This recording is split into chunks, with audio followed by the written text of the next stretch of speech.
G7도 초청을 받고 한미 관계, 한일 관계도 탄력을 받고 있는 것은 또 하나의 어떤 자명한 일 같습니다. 반면 민주당과 이재명 대표는 주말에도 야외 집회를 가졌습니다.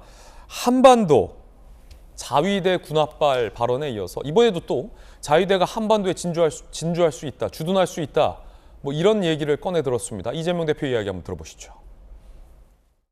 윤석열 정권이 끝내 일본 하수인의 길을 선택했습니다. 선물 보따리는 잔뜩 들고 갔는데 돌아오는 길은 빈손이 아니라 청구서만 잔뜩 들고 왔습니다.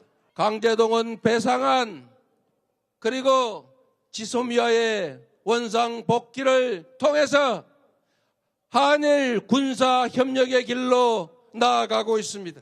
한반도가 전쟁의 화약고가 되지 않을까 두렵습니다, 여러분. 자위대가 다시 이 한반도에 진주하지 않을까 두렵습니다. 이 정부의 제3자 변제안에 대한 찬반과는 별도로 정의당의 의견이 그러한데 이재명 대표가 자위대 군합발, 자위대 한반도 진주 주둔설을 밝히는 것 관련해서 부적절하다는 비판 여론이 있는 것도 한 사실입니다. 일단은 정치적인 수세에 처해 있는 이재명 대표가 이 한일 정상회담을 집중적으로 공세적으로 나서고 있는데 김연아 의원님, 이재명 대표가 거듭 이런 주장을 합니다. 자위대의 군합발에 한반도가 다시 짓밟힐 수 있다. 자위대가 한반도에 주둔할 수 있다라는 주장인데 민주당 일각에서조차 굉장히 선동적이고 자극적인 발언이다라는 비판도 있거든요. 자위대가 한반도에 진격합니까? 그럴 수 있습니까? 그럴 일이 지금 한일 정상회담 했다고 그런 일이 발생할 수 있습니까? 글쎄요, 저도 이재명 대표한테 역으로 묻고 싶습니다. 근데 제가 보면 굉장히 지금 이 반일 감정의 아주 자극적인 자극점을 찾아서 지금 거기에 계속 선동을 하고 있는 거라고 생각이 되는데요. 이제 본인이 지금 수세에 몰려 있고 또 분명한 건 한국인들에게 반일 감정이 있습니다. 특히 있죠. 역사적인 것으로 보면 저는 뭐 끊임없이 해결될 수 없는 우리의 아주 뭐 일종의 그냥 계속 원죄 같은 문제라고 생각이 되는데 그런 때에 이제 민주당이 사실은 지난 5년 동안 이런 반일 감정을 갖고 굉장히 많이 국민들을 선동을 했고 이것에 효과가 있었죠. 근데 제가 이재명 대표를 보면서 조금 이 현실 파악이 안 된다라고 느낀 게 있습니다. 오늘 제가 신문 기사를 보니까 일본의 관광객이 한국에서 너무 가는 사람이 많아가지고 지금 항공료가 국적기 같은 경우는 70만 원이 된대요. 되게 비싸네요. 네, 그래서 지금 이제 저가 항공들이 계속 지금 노선을 늘려가고 있는데 어마어마한 사람이 일본을 가고 있는 거죠.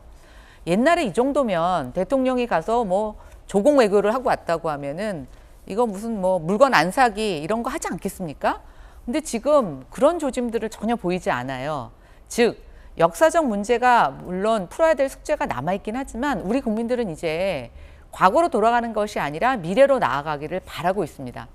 대통령에 대해서 기대 반 우려 반이 있는 건 어떤 거냐면 이번에 통 큰 거에 대해서는 인정한다. 그러나 과연 통 크게 지금 일본에게 내민 것이 우리가 충분히 그것에 대해서 받아들일 수 있느냐, 우리가 얻을 것이 있느냐라는 것에 대해서는 기대 반 우려 반이 있습니다. 저는 윤석열 대통령의 이번에 이제 일본 방문에 대해서 우리가 완성형으로 평가하면 안 된다고 생각합니다. 여전히 진행형이고 또 지금 그 한국 소주와 일본 맥주라는 거 사실 우리식 표현으로 하면 폭탄주죠. 예. 근데 폭탄주는 사실 한국에만 갖고 있는 고유한 이 음주 문화이기도 한데 저런 걸 양국 정상이 했다라는 것은 저는 굉장히 중요한 어떤 전환의 포인트가 된다고 생각을 하고 있고요.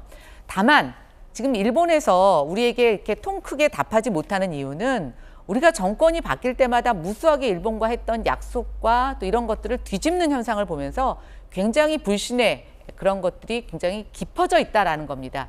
그걸 해소하기 위해서는 이번 윤석열 대통령의 이런 통큰 행보가 좀 어느 정도 영향을 미쳤다고 보고 있고 이것이 어떻게 화답이 오는지에 대해서는 조금 기다려봐야 된다고 생각이 되는데 이재명 대표의 어떤 이런 얕은 공격 이런 것들은 오로지 본인을 위한 방탄으로밖에는 해석될 우려가 있다. 저는 이렇게 생각됩니다. 그러니까 이 논점이 여러 개인 것 같아요. 이 사안을 보는 게 우리가 이제 흑백 논리에 빠지다 보면 이 말이 다 맞고 저 말이 다 틀리고 이렇게 볼 수 있는데 이번 사안을 두고 국민들의 감정은 좀 다양하고 다층적이라는 거죠. 과연 제3 강제징용 피해자들에 대해서 정부가 밝힌 여권에서는 문희상안이라고 표현하는 이 제3자 변제안이 맞느냐.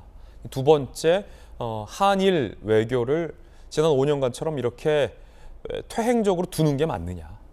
아니면 윤석열 정부가 이렇게 한일 외교를 복원하는 것이 맞느냐. 두 가지 문제. 세 번째는 이것과 별개로 이재명 대표가 얘기하는 것처럼 자위대가 한반도를 주둔할 수 있다라는 이 대표의 어떤 정치적인 발언이 과연 옳으냐.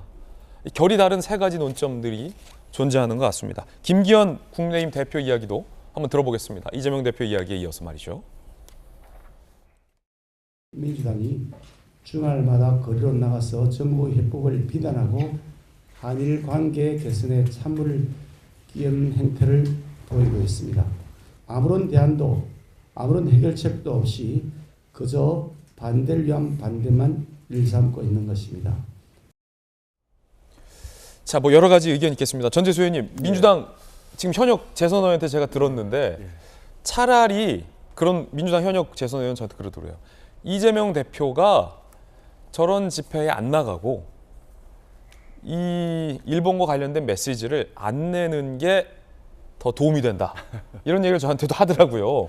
어떻게 보십니까? 이게 당 대표가 메시지를 안 낼 수는 없죠. 예. 더더구나 이게 외교 문제 아닙니까? 굉장히 중요한 사안이기 때문에 제1야당 대표가 메시지를 안 낼 수는 없습니다.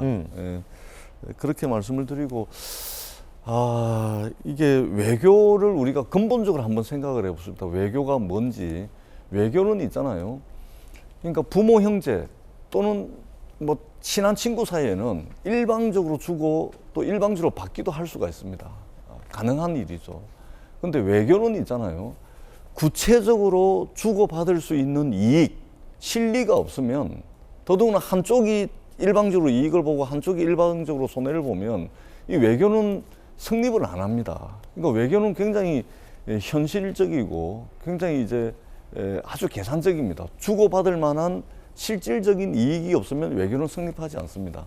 자, 일본이 우리를 한반도를 불법적으로 36년 동안 점령을 하면서 식민 지배를 했습니다. 그리고 그 식민 지배를 하면서 자기네들 전쟁하면서 강제 동원하고 전쟁터로 끌고 다니고 탄광으로 끌고 다니고 위안부로 끌고 다니고 그리고 지금에 와가지고는 불법적으로 한반도를 점령한 사실을 인정하고 있지 않습니다.